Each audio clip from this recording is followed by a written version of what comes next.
Yo, yo, yo. The fee's so small that those transactions, for honest, hardworking people as well as the mega wealthy, it should balance out from what I have worked out in my models.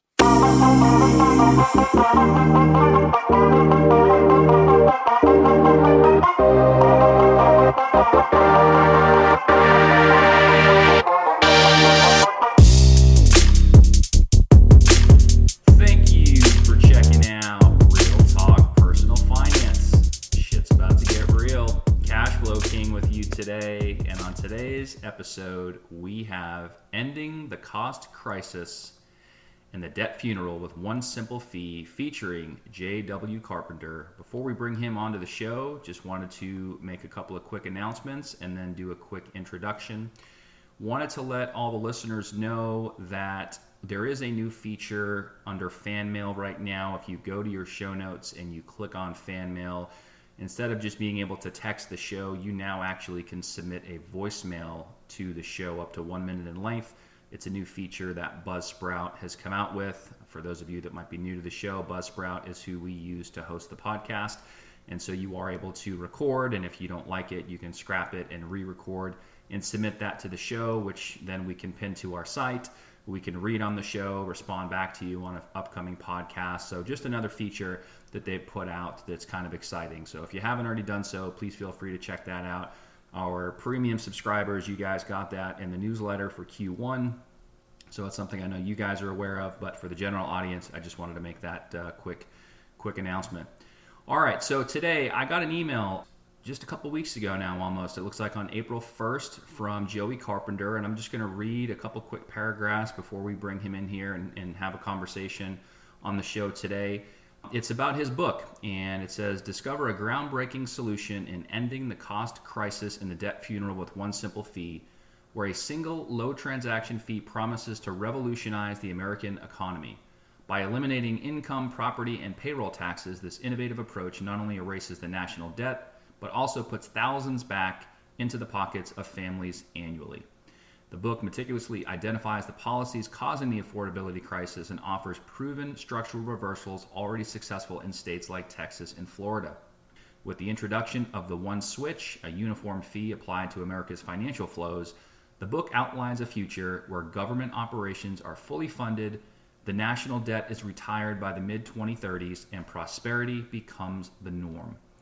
Ideal for policymakers, economists, and citizens eager for genuine economic renewal, this book is a call to action for a sustainable and abundant future.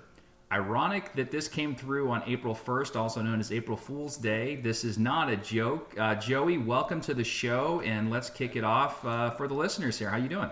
I'm well, thank you. Sorry about that. I didn't even catch the April Fool's bit. That's hilarious.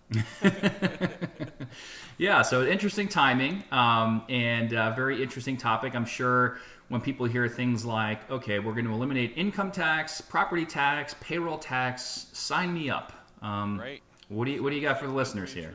true. Well, it's interesting. There's a lot of sides to an economy, right? So you have the cost side, basically, how much do things cost, which is essentially the value of your money, how far does it go, and things have been getting more expensive. That's the cost crisis, right? But then there's also the revenue side and the government and how much money they raise, which is, taxes and things of that nature. There's forms of taxes in every point of view that you can imagine, right? They get you coming and going quite literally.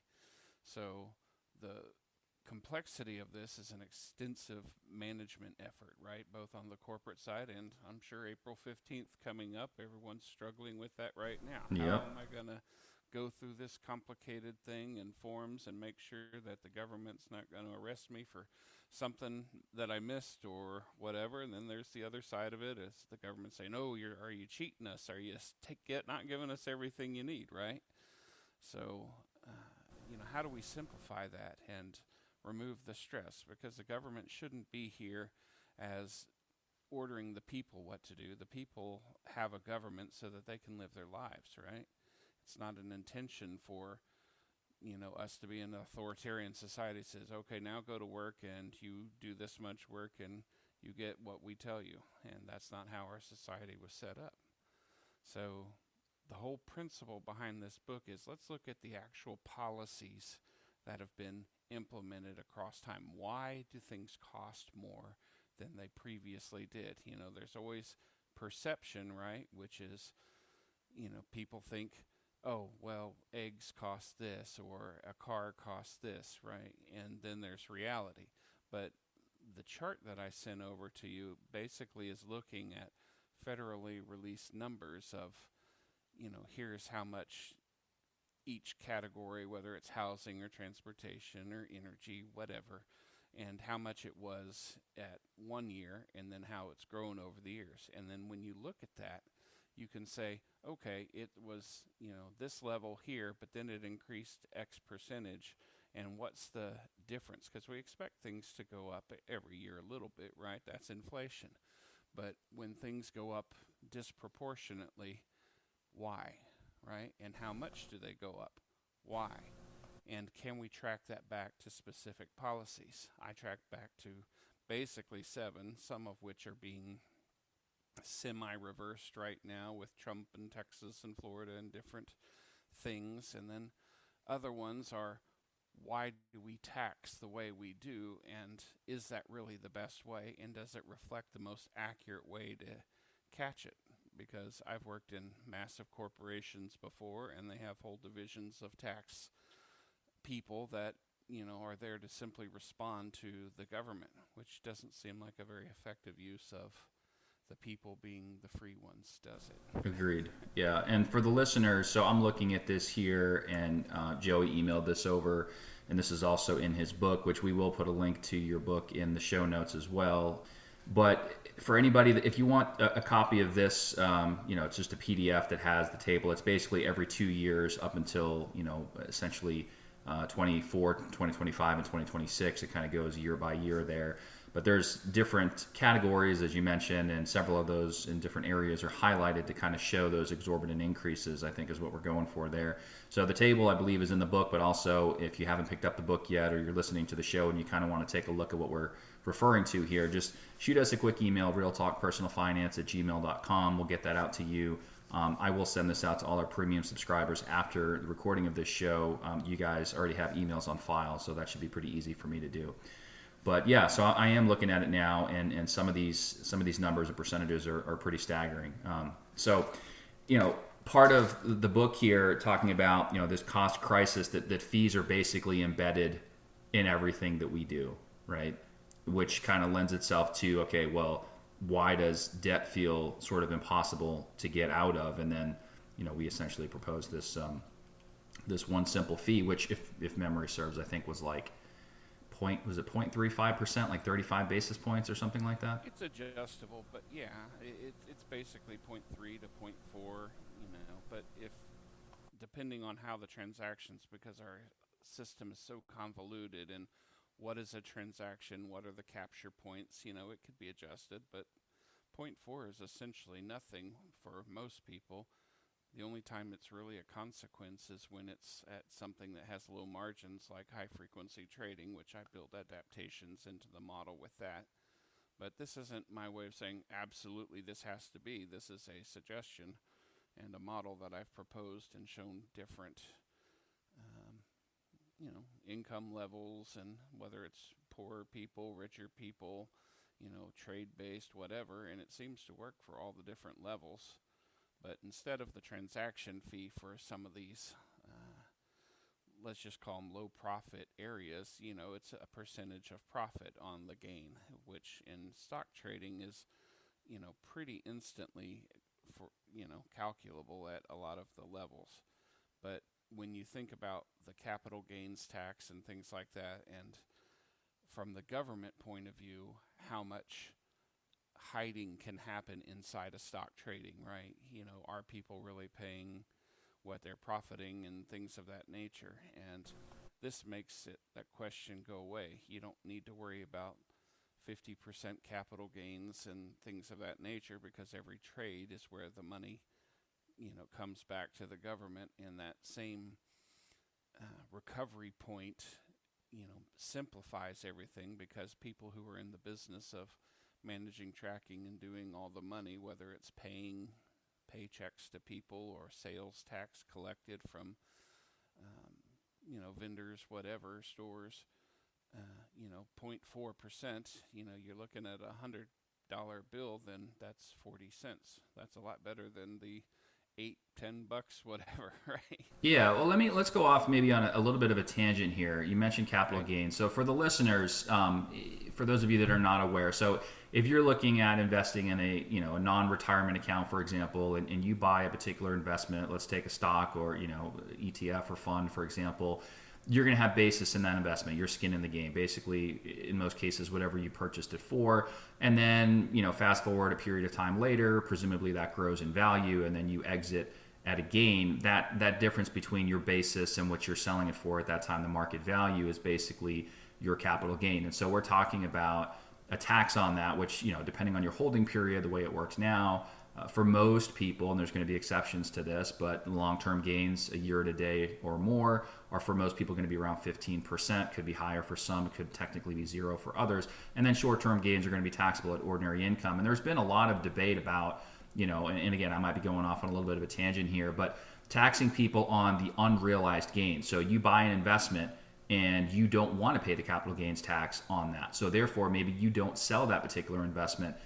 Is it fill in the blank? Is it considered reasonable? Is it something where it makes sense? Is it fair? Is it equitable to potentially tax somebody on the gain in value, even though they don't have any extra dollars in their pocket? It's essentially, a paper gain, if you will, on a screen. And there was some debate about whether or not that's ever going to happen. And then, you have other people that will be under the mantra of the buy, borrow, die, right? They might have these massive gains, but if they're wealthy enough and they do things correctly, they can potentially borrow against their portfolio in the form of, say, a margin loan, and debt's not taxable, so they're not paying it. So there's this, I guess, idea of, are there ways around potentially paying the tax, and tying this back to, I think, what we're talking about, correct me if I'm wrong, but with this, we'll call it 0.4% fee. Are we saying that instead of having to play those games and worry about the tax, or trying to borrow instead of selling it, or worried about, hey, do we need to institute something where people are getting taxed on that increased value because nobody wants to sell because of the tax, that could potentially solve that issue or those issues? That's my thinking. But the perceived value of what an increase is, it's like a house, right? I think it's worth 80,000. Someone else thinks it's worth 60. Well, what does it sell for is really the determining factor, right? And Mm-hmm. also, in markets, things go down. So if someone did implement a policy of taxing on unrealized gains, does that mean that somehow you can deduct those losses or recover those if you've already paid out the taxes, right? Those Yeah, of course not. fluctuations, right? They're not going to let us do that.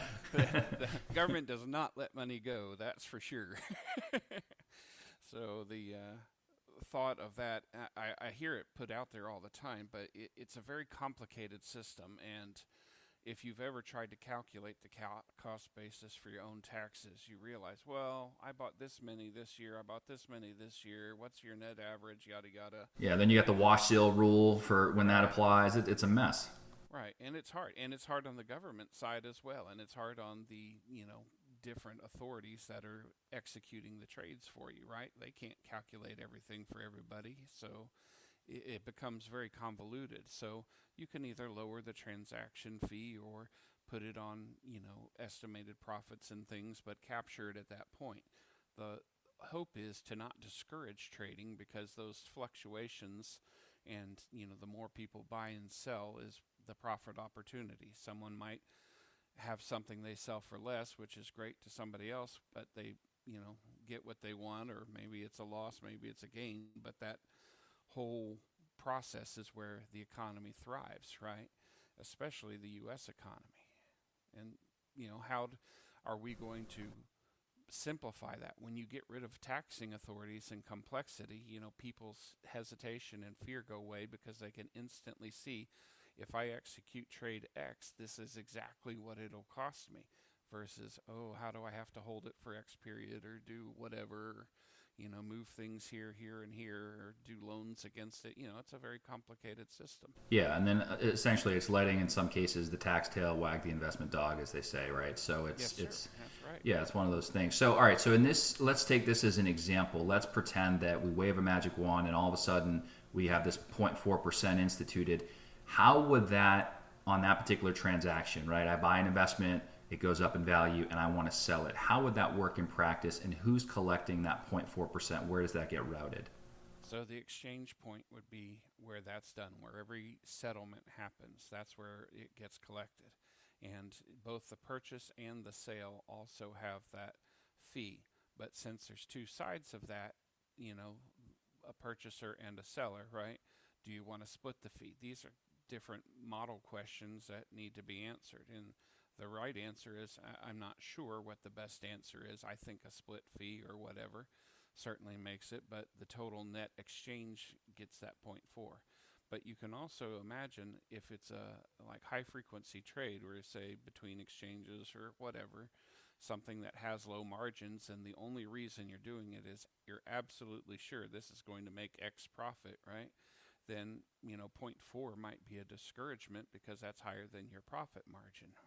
So it might be better just to do a percentage of that calculation, but the instant calculation and settlement is much easier to build into the system at that point than down the line when taxes are due and you're trying to go back and figure out. I think that will stimulate the trading and remove the discouragement from people who might want to go out. I agree with that. And it also, I think I would make an argument. So, and again, I'm probably going off on a little bit of a tangent here, but this is a personal finance show. So hopefully for the listeners, this is relevant.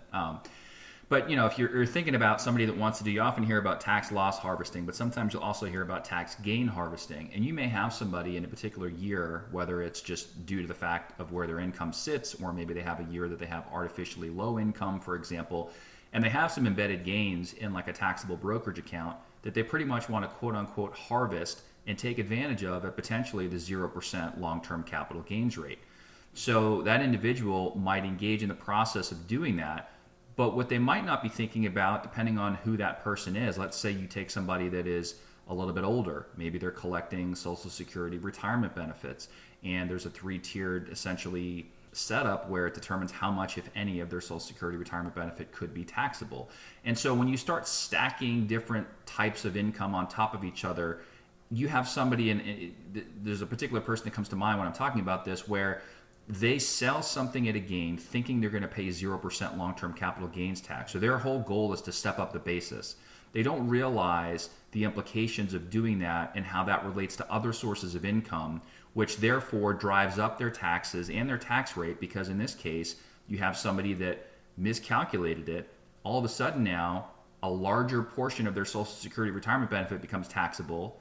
And it's this spiral. And so where I was going with this is, just thinking out loud here, I personally, if I was somebody that was going to do this, I think I'd actually be okay with saying, you know what, I don't want to have to do all these complicated calculations or get my CPA involved and hope that they're right and they didn't misclick something.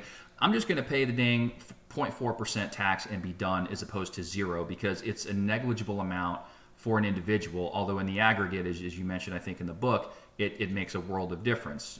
So I think a lot of people would probably be on board with that. Wouldn't you think?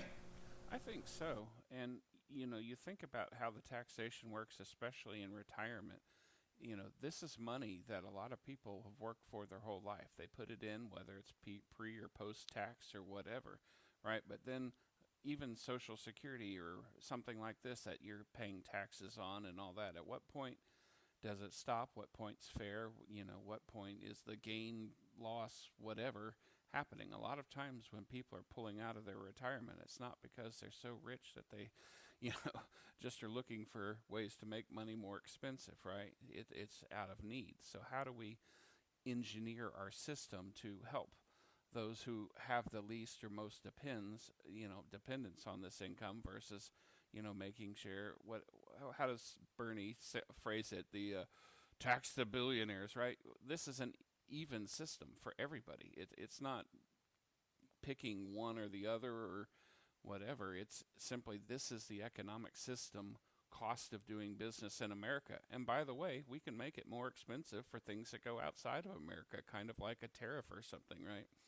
So if it crosses borders, maybe the foreign investment costs more. So there's ways to shift all this and have different ideas. But I think the net gain and simplicity, cost reduction makes a huge difference, right? Yeah, I would agree with that. I mean, to your point, you have people that are withdrawing from a retirement account because presumably they need the money for their living expenses in retirement.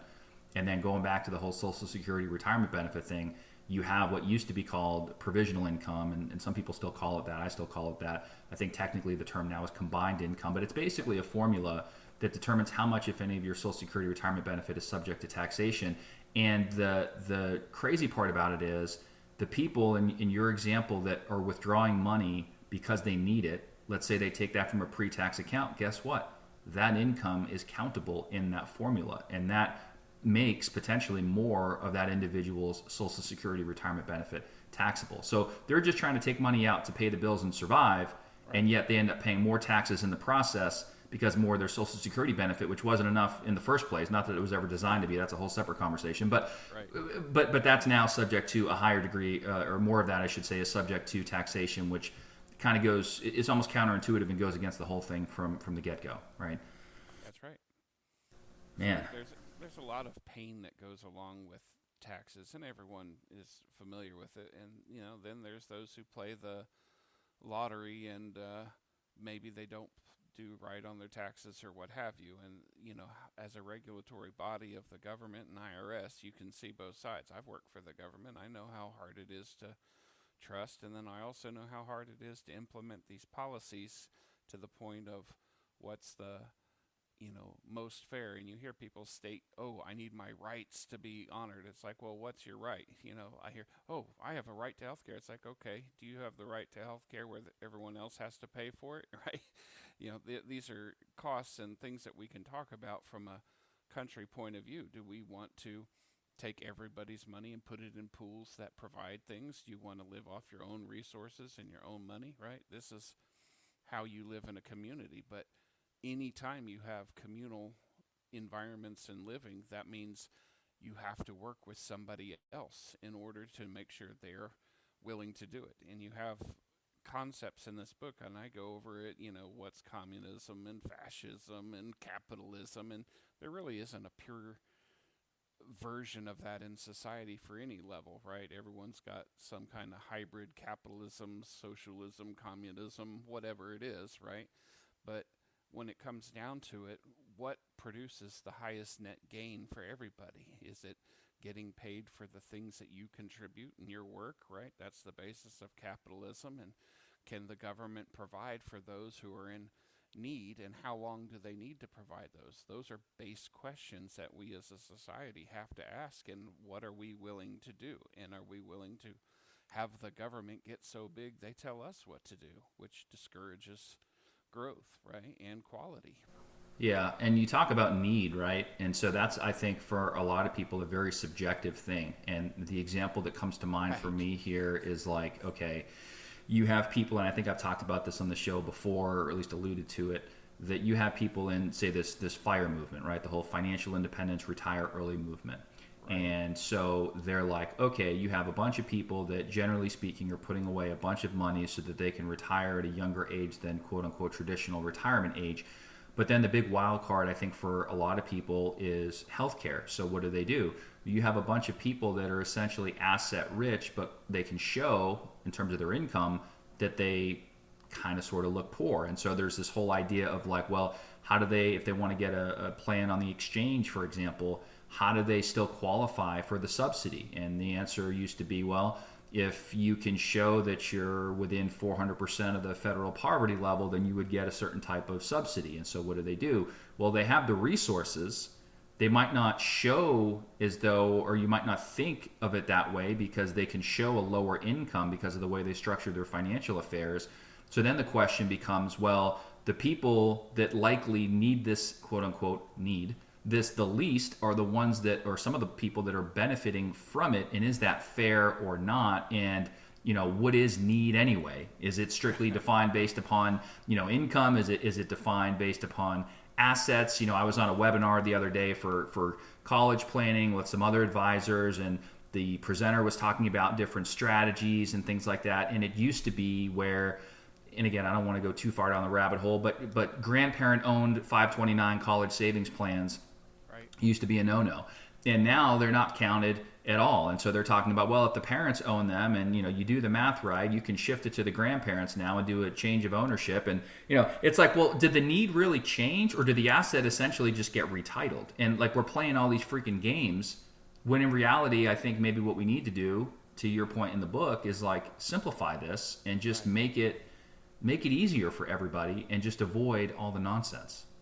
Well, it goes a little bit further than that too, right? Because then you get people who are trying to do what are the deductions they can and whether it's legitimate or not. Or have you ever heard of those charities that some of the richer people might have, or not-for-profit, or whatever you want to call it, where they'll put assets owned by this so that they're not paying taxes on it and all that. These are things that normal people can't achieve, right? Right. I can't pay a lawyer to go set up, corporations that are designed to go out of business and give me deductions. So all those deductions, even if it counts as churches not getting deductions anymore, great. The fee's so small that those transactions, for honest, hardworking people as well as the mega wealthy, it should balance out from what I have worked out in my models. And that's just that side of it, right? But then there's the cost side of it. What have we done as a society with all our elected everything? Everyone says, oh, the policy, right? Well, that chart that I sent you, and when you look at them, I take those numbers and I say, okay, this increase happens at a larger percent than others, right? So why did that all of a sudden spike up, right? And you can track it back to, basically 7 policies, and a lot of that stuff's getting attacked with the energy stuff, the drilling and all that, but basically there's 7, and California in particular likes to shoot itself in the foot with all the, we're going to make sure you have the most complicated building permit requires, and then make sure the environment is X, right? And I don't think anyone wants to destroy the world or whatever, and the government should set standards and say, this is the minimum level that you can have, and, don't kill people when you're doing things, it's certainly a nice goal, right? But, Yeah. There are examples. When you look back in history, like the meat industry, and the reason the FDA was created, right, is because they were chemically treating spoiled meats that made people sick so that they could, the meat they didn't sell that ended up going bad, becomes a asset still instead of a cost of loss, right? So that happens today, and they put in things like plastics or whatever that you hear in the food and all these, how do you make essentially a higher profit margin? Well, at the end of the year, when you look at a lot of these companies, they're making significant contribution to their stockholders, right? And, whether it's profitable, but the product might have consequences in society. So it's like, well, what are we eating? Well, there's a little bit of plastic, but it'll come out in the end. It's like, well, does it always? Yeah. And that's the cost. So, whether it's making cars more expensive by requiring all the safety stuff, or do you want population control by not having seat belts, right? If they're not smart enough to wear a seat belt, then, that saves future costs, right? But that's a different debate. How far does the government need to go into the lives of telling people how to live? I understand someone dies basically for every law, but what's the real return, right? How many suffer versus what's the benefit and the cost, right? Yeah, I just feel like there's just thinking about that, so many things out there where it's like they have to have a warning label on this or a warning label on that. I forget I think I was reading something on Reddit, and it was talking about like how litigious the society is and how ridiculous it is that you have to have warnings on everything, and all these frivolous lawsuits. And some guy, I guess, supposedly sued Red Bull because it didn't give him wings. It's like, are you kidding me? Like, come on, It's like it's dumb shit like that. It's like, what are you guys doing? Right. But yeah. I spill coffee in my lap and then sue McDonald's. Exactly. Oh, they did that. Yeah, exactly. Oh man. All Yeah, right. that whole court system is another thing, but it should be simplified a lot like this as well, right? So Why? why? I mean, there's probably a million reasons why. Well, before I even ask that question, let me ask you this. So, who benefits the most, do you think, from the current system and the way things are set up without this being in place? That's the scary part, right? Because everything that seems like a nice and generous thing, I want to help poor people or I want to make sure whatever. How much does it take to provide meals and housing to someone, right? And then you find out, well, we're paying 1,000 times more. Like I saw a number the other day that one of the news companies released said 87,000 per homeless person.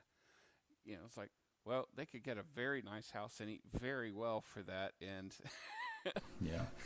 if I had 87,000, don't you, I think I could have purchased land, bought them a house, and set up farming or something for them forever, so that it's not a recurring cost, right?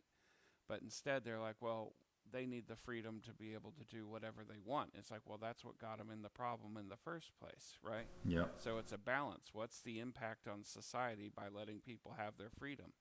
Sometimes, you play with a gun, you get hurt. And that freedom, there also comes the cost of responsibility, right?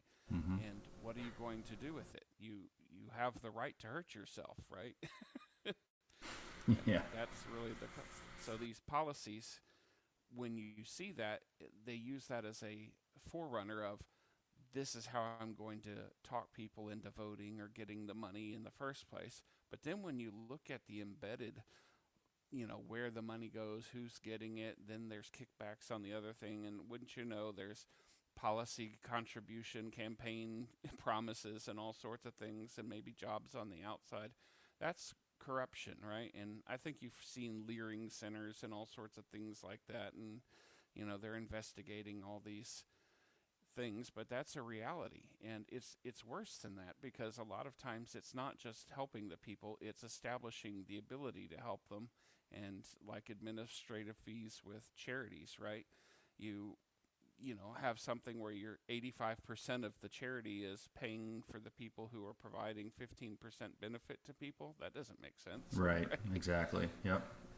And that's where I think the money goes, and I think that's what they're trying to track back a lot of times. But that needs to be smarter in the way we write our laws and provide money to help, if we even need to help, because a lot of these social programs, they shouldn't be part of the government, right?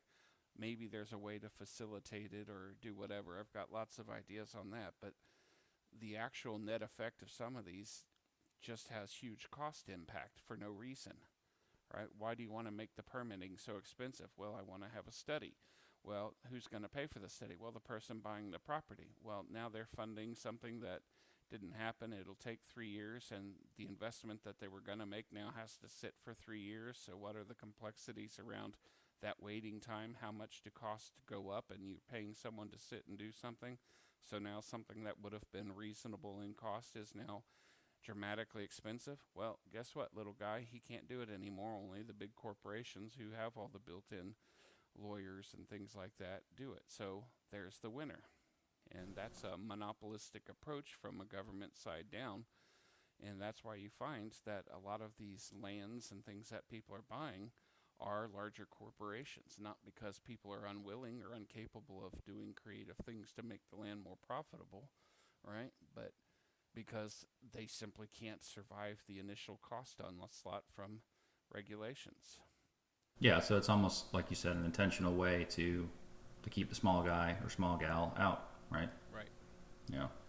And there's a lot of them. I mean, did you read the details on the Affordable Care Act where they say, okay, no new hospitals, and you have to buy insurance, right?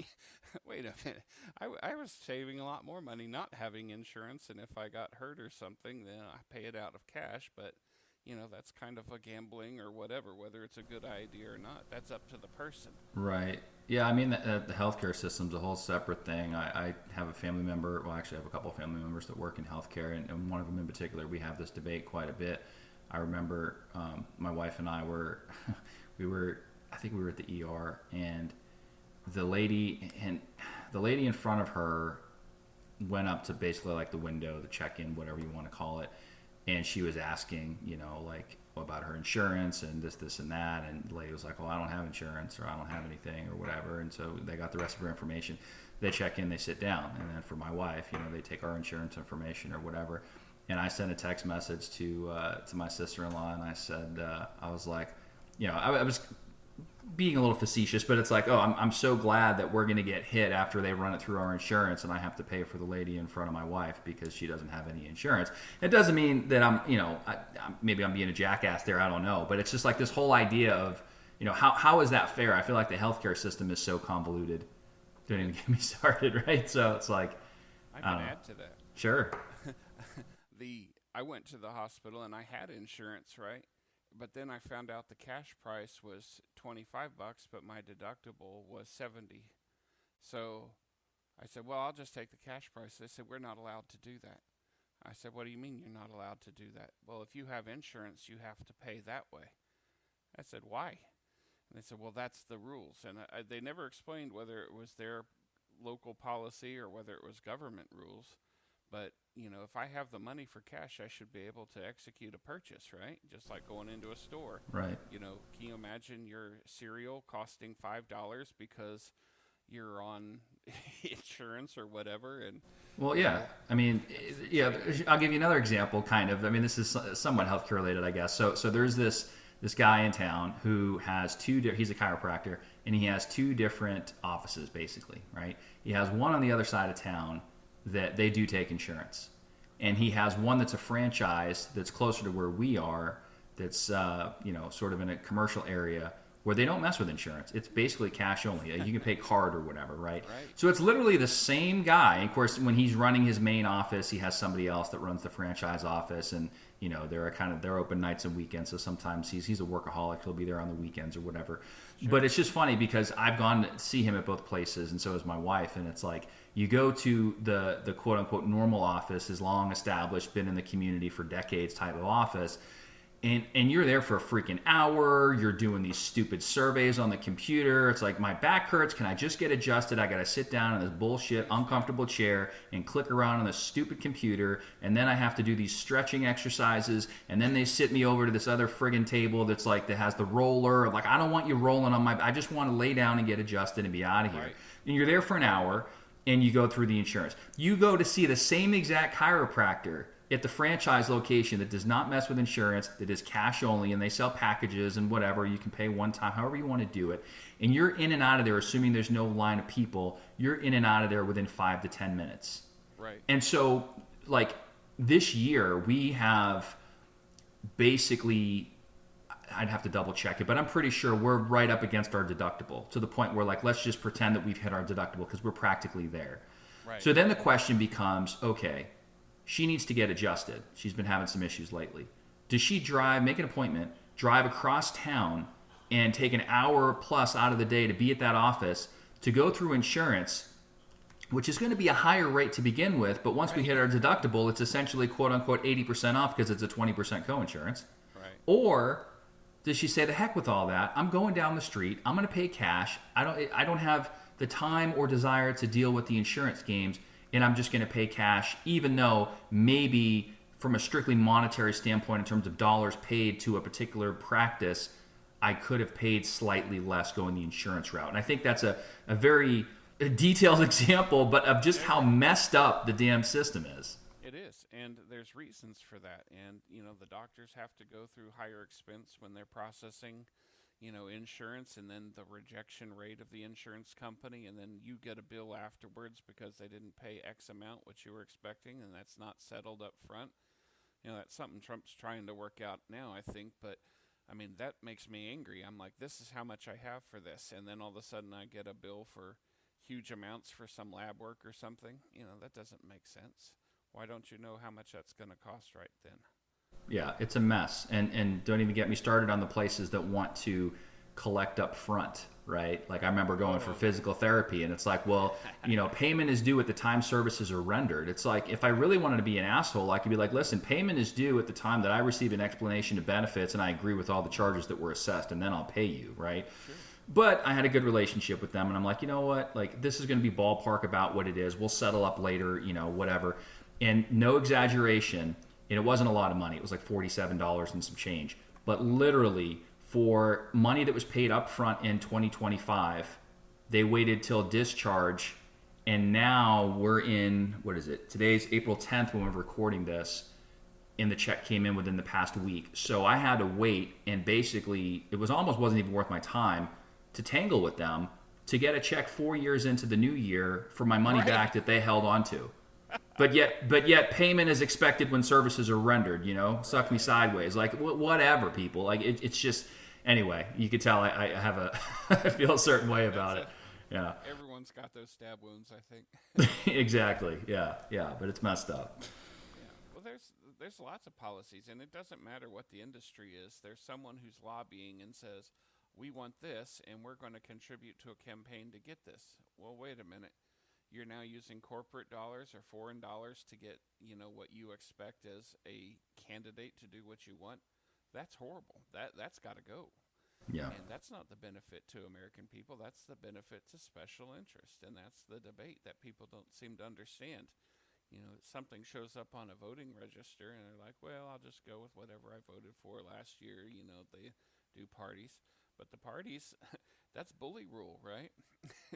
They say, well, what does your party stand for? It's like, well, I don't know who the authorities in whatever level I'm voting for, whatever I'm doing, right? And you kind of have a guideline, but most people don't agree with their parties, Yeah. Some of them don't even know what they stand for. Have you ever watched those TV shows where they interview people on the street? Yeah. Who's the first president? Well, I think that's Abraham Lincoln. It's like, really?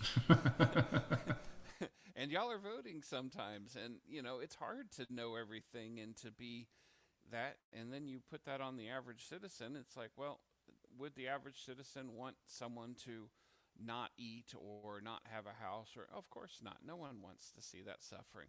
But I also don't want to go buy a house for someone who's not going to work or do anything.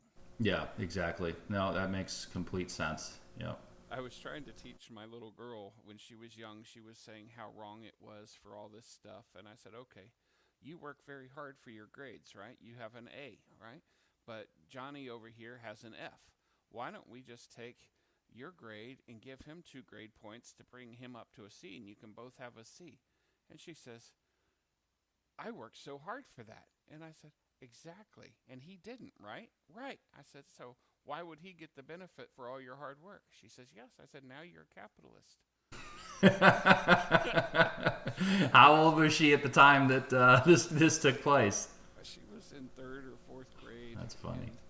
It was just very funny, you can judge this because you see it on, I don't know whether it's social media trends or something a teacher said or whatever, but the thought got in her head somewhere, right? And, oh, Daddy, this is so wrong, and we're so awful of people and all that. I said, are we? What is wrong with working and expecting the benefit of your work, right? Have you seen those reels where people brag about before they cut the benefits? Government money. I'm living off your dollar. Yeah, exactly. Yeah. I had that happen. I was running a spacewalk company, which is like an inflatable home bounce system, right? Yeah. And I was taking it, and I said, wow, y'all are amazing that you can, get all these bounces and stuff. I said, what do you do for a living? And they said, I live off your tax dollars. I don't do anything. I get a check. And, I was like, oh, that makes me sick and angry. I even wrote a song about it, and it's like the work of your hands. Stop being jailed, because that same side, when you get that check, you can only make so much money, and if you make more than that, then you lose that check, and you have to reapply for benefits. So then people are playing another game just as complicated as tax. It's like, how do I get free government money and not have to work, and don't get caught to cheat? Or the same with food benefits. I don't really need to buy this much in salary, so can I change my food benefits to someone else and maybe get money for something else? Yeah, there was a post recently on one of those financial independence groups, and the person was basically like, hey, what do you think of the ethics of this, or is this ethical or not? And it was pretty much like, there was a time, how do they say, there was a time in my life where I needed basically to go to the food bank because of my financial situation, and Sure. so I did that. And the food bank promotes to everybody because they want them to donate. They say, well, I forget what the dollar amount was, but let's just call it a dollar. I think it was less than a dollar, but 40 cents or whatever is enough to provide, X number of meals or resources or whatever.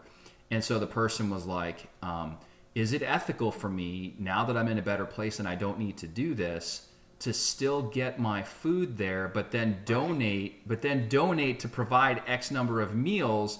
And even after donating and providing more meals than I'm consuming as an individual that supposedly still needs this assistance, it's cheaper than me going to the grocery store. Right. And people, I mean, I don't know, people had different opinions on that, but it's Well, like, yeah. yeah. But there's a cost behind that, right? And so the reason it's cheap is because of either large efforts. Like I was making a homeless plan. Basically you could go to Cisco Foods and get 55-gallon drums of, chicken or beans or what. It doesn't matter, whatever it is. But the average cost for a whole meal when you're feeding people by the thousands goes down to $1, $2, right? And that's for a high quality meal. But the grocery store doesn't allow that because you have custom and adaptations and your freedom to choose, right? Versus, some pre-allocated meal, you get what you get and you don't throw a fit, right? Yeah, here's a slob of peanut butter. Right. Yeah. And that's the cost of freedom. But then you have the other side of it where, people are at grocery stores and they're charging higher. The margins on grocery stores at that point, just like gasoline, is very little at the actual store, right? Most of the cost of gasoline and groceries is in, fuel costs or taxes or something along those lines, right? And people don't think it. I also live on a farm, right? And, I have 80 acres and, a tractor. If I'm going to go do something all day, that's 20 to 40 gallons of fuel, right? That's at $4. That's a lot more than it is at $2, right? So Right. my costs just went up. And then I have to earn that out of whatever, pay all the people. So that fuel has what you would call cascading effects, right? But it goes into what am I going to sell that product for, right? And so that increases. The Yeah. other side of my book is let's stop doing the stupid things that make things more expensive, like making coal and oil more expensive and stop drilling because we want to force people to use clean power like, electricity. But, there's pros and cons, and you can debate the ethics of whether, electric cars are technically ready or they're better for the environment or there's a cost to it. But oil and gas is still needed. Everyone knows that. And, our technology, a lot's coming. I actually have a lot of inventions in the way of electricity and batteries and things like that. But, the free energy that they keep talking isn't quite practical yet, right? You have charging ranges and limits, and all that has infrastructure and a lot of things behind it that people simply don't understand. They see some shiny Tesla, it costs this much, and I don't ever have to pay for gas again. Well, wait a minute now. Now my home costs are there. I don't have to pay for oil changes, but X that, there's consequences, right? In understanding that fear of running out of electricity, right? That's something that you have to learn, and society isn't quite set up for that. But if you have short trips places, then it's great. If you're going on, cross country, waiting 4 hours for your car to charge or, paying X dollars higher than gas to get it to charge faster or whatever, those are real things. And now all of a sudden your cost isn't what you thought it was, right? You think So that's intentional? I do. Yeah. And electricity is very easy to generate. And I don't want to go into the science of a lot of it right now because, this is finance, but the technical way to generate electricity is very easy. And free power and things like that, there's a whole set of policies that were set in 51 that say, okay, here's all your energy creation. They have to go through this, and a lot gets repressed. And whether it's better batteries or more efficient ways to generate or even pull it out of thin air, those things are possible, but it's not common, right? And why isn't it common, right? There's people who have achieved it. You can watch the internet and see all sorts of people making videos. It's possible, I do it. And, is it a scam? Is it real? Well, I could tell you physically, scientifically, yes, a lot of that stuff is real to a point, right? And that point is whether it's a small device, constant draw, and all that, how much is being produced versus how much is consumed. Just like work, just like the economy, right? And, where is that energy coming from? Well, if you pull too much from the air and everyone all of a sudden decided to pull that, your weather patterns change, or, maybe you create a storm and things like that, right? And just like our heat, like, Tornado Alley and Phoenix and all these hot sunspots in the middle of the country, right? Mm-hmm. Well, because of that higher heat and the dryness there, moisture movements, wind movements, and all that come, and that's where tornadoes and weather patterns and all sorts of that stuff come from. If we had more moisture, more plants there, things like that, would that change? Well, certainly the tornadoes would be reduced. But it's interesting cause and effect on everything we do. And so many people don't understand that just because, there's way too much to know in life and they trust the authorities above them to provide that. And they're like, oh, well, Affordable Care Act, that sounds really great. Or this, economy, ecological whatever sounds really great. But then you find out it's really funding some family fun for whatever the politician. Some hidden agenda. Right. And it's like, well, why don't you make things a lot simpler? And that's the whole point of this tax thing is, who cares, if it's 0.4 or 0.6%, right? It's minimal impact on the actual point of transaction, and it's known in advance, just like knowing your cost for healthcare or whatever. And, whether you're reducing your policy, even if, let's look at the policies different. If you took the most perfect environment of all the ideal policies where things were cheapest and life was the best of best, right? And we can see examples, and I go through it in the book. But even that's still far short of what this transaction fee does, right? So, get rid of some of the bad policies and all the taxing and go to this, and all of a sudden the government has all the money they need. $2022 trillion is a lot of money. And that's what passes through our government, our country's economic system all the time, right? That's quadrillions, 2.3 quadrillion. People don't even know what that number means a lot of times. Trillions, right? That's 200,000 billion, right? That's a big one. Right. So, you think about that and say, okay, what's 0.4 of that? Okay, now that's the $8.7 trillion that we need for the government. And guess what? Once we pay off things like the national debt, right? How much? That's over $1 trillion a year just in interest. Not to mention, how much we're paying on principal if we actually do, because that's linked into the treasury and percentage and all that stuff. But let's not get into that right now.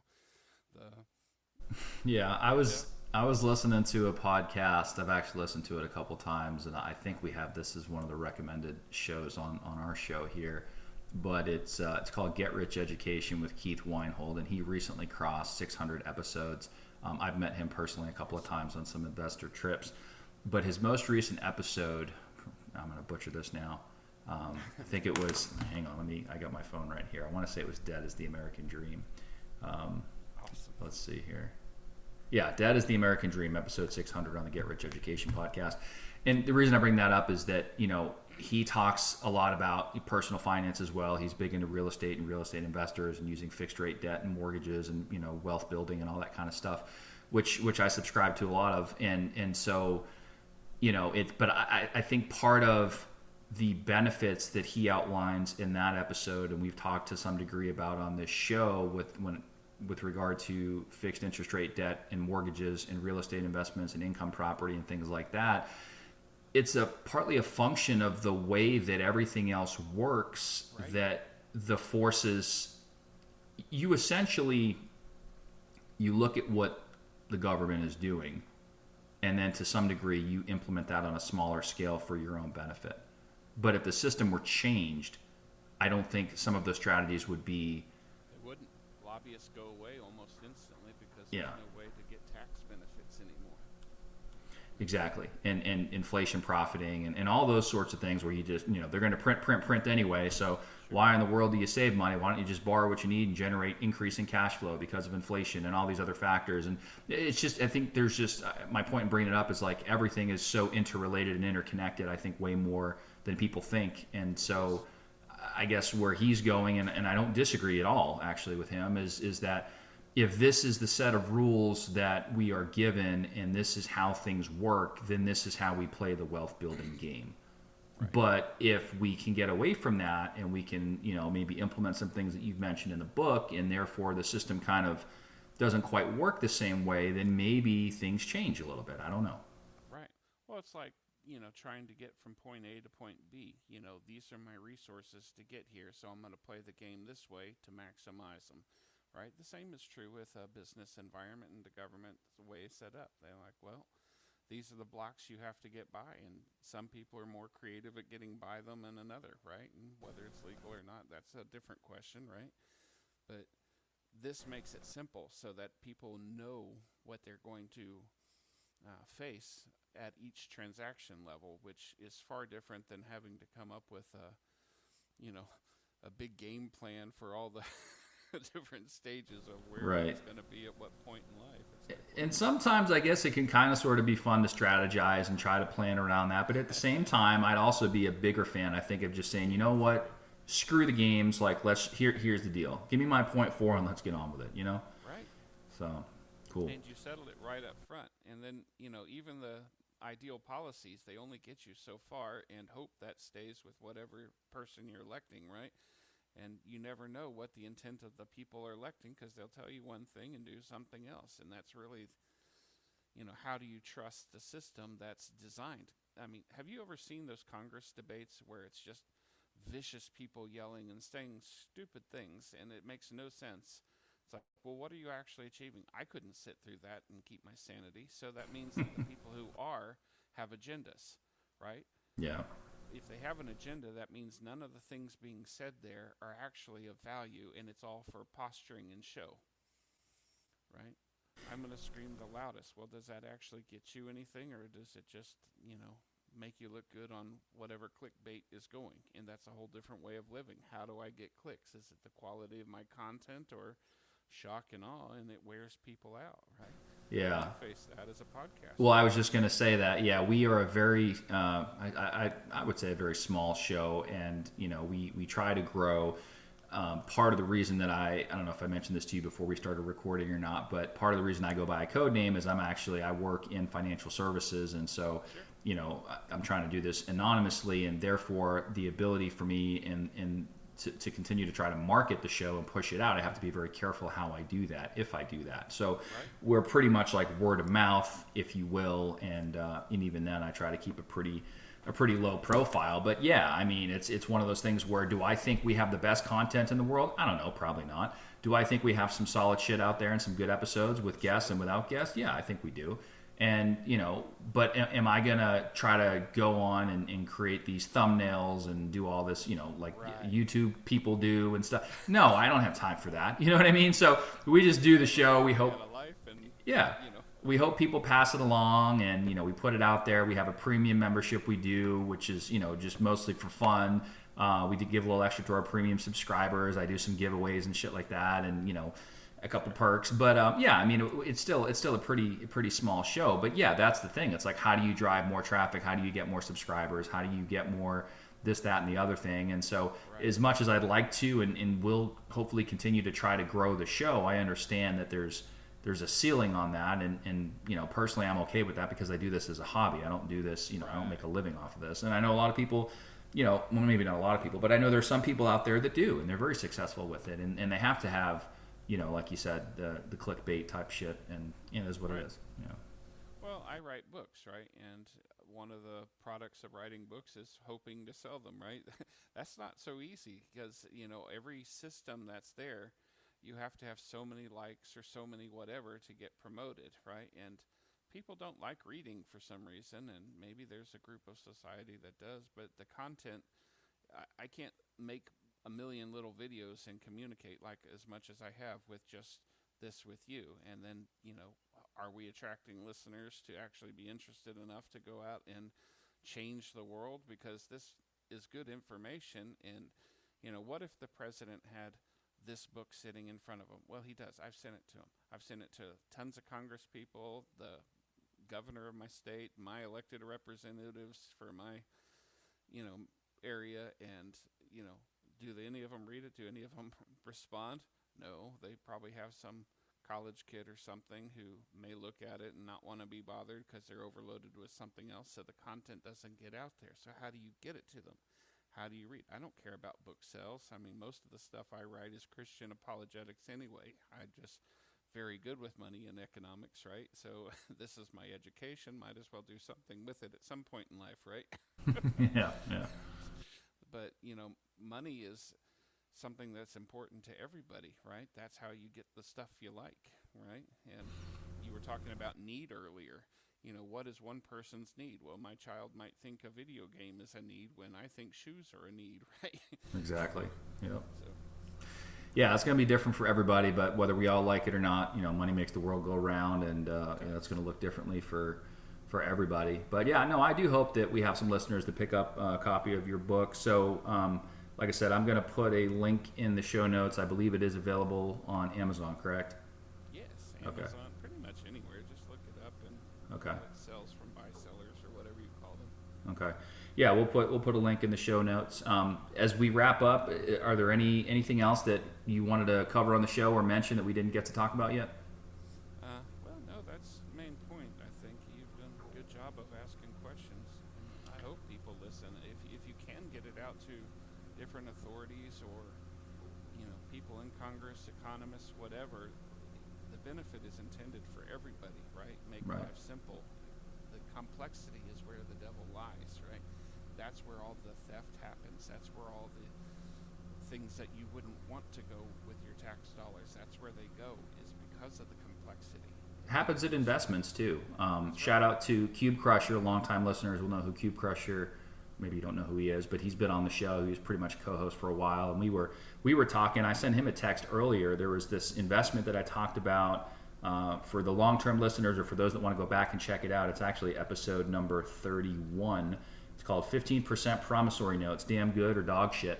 And the guy, and the reason I bring this up, the guy that was running that in his company now, he's facing charges for a Ponzi scheme and possibly up to 20 years in federal prison and some really scary stuff. But my point is, if you listen to that episode and you go through the type of investment and how that was structured and like what you are actually investing in, the devil is in the details. And there were way too many moving parts. And luckily I did not end up making an investment there, but there were way too many moving parts, and the devil is a lot of times in the details. And so, no matter what it is, investments included, you got to be careful out there. And the more complex something is, sometimes it doesn't always mean that it's better. You're right. And that's a lot of this with the AI trading and things like that. Be careful there, because that's not always AI making trades that are good. Sometimes it's just giving you perceived profits where you leave money in that account, and at some point they'll Ponzi you out and you have no recourse. So use intelligent investing. Be careful.